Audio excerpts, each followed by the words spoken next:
সামাজিক যোগাযোগ মাধ্যমে ছড়িয়ে পড়া একটি ছবি বদলে দিয়েছে এক সিরীয় শরণার্থী পরিবারের ভাগ্য। বৈরুতের রাস্তায় কাঁধে ঘুমন্ত মেয়েকে নিয়ে কলম বিক্রি করা আব্দুল হালিম আল আত্তারের সেই ছবি বিশ্বজুড়ে মানুষের হৃদয়কে ছুঁয়ে যায়। এরপরই শুরু হয় তার জীবনের নতুন অধ্যায়।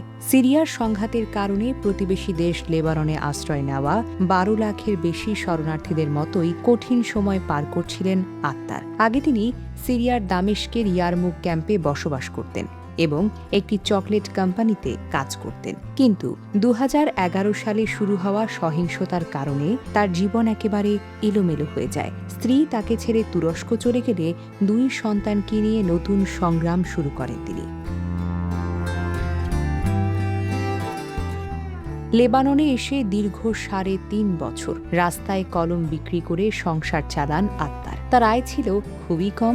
২ সন্তানকে নিয়ে মাসে $৩০০ একটি ছোট ঘরে থাকতেন তিনি। নিজের প্রয়োজনের কথা ভুলে সন্তানদের খাবার জোগাড় করাই ছিল তার প্রধান লক্ষ্য। ২০১৫ সালের আগস্টে তোলা তার একটি ছবি অনলাইনে ভাইরাল হয়।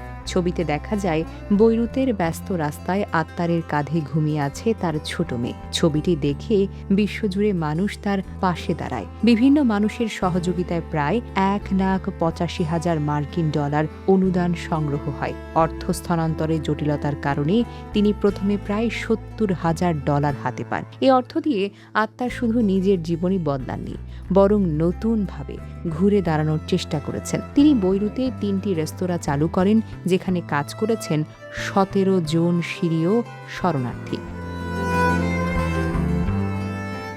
বর্তমানে তিনি পরিবার নিয়ে একটা বড় বাড়িতে থাকেন। তার ছেলে আবার স্কুলে ফিরেছে এবং মেয়ের দেখাশোনার জন্য রয়েছে একজন বেবিসিটার। আব্দুল হালিম আল আত্তার জানান, তিনি পাওয়া সহায়তার জন্য কৃতজ্ঞ এবং ভবিষ্যতে অন্যদের সাহায্য করতে চান। তবে নিজের দেশ সিরিয়ার প্রতি তার ভালোবাসা অটুট। তিনি বলেন, সিরিয়ার সংকট শেষ হলে তিনি আবার নিজের দেশে ফিরে যেতে চান।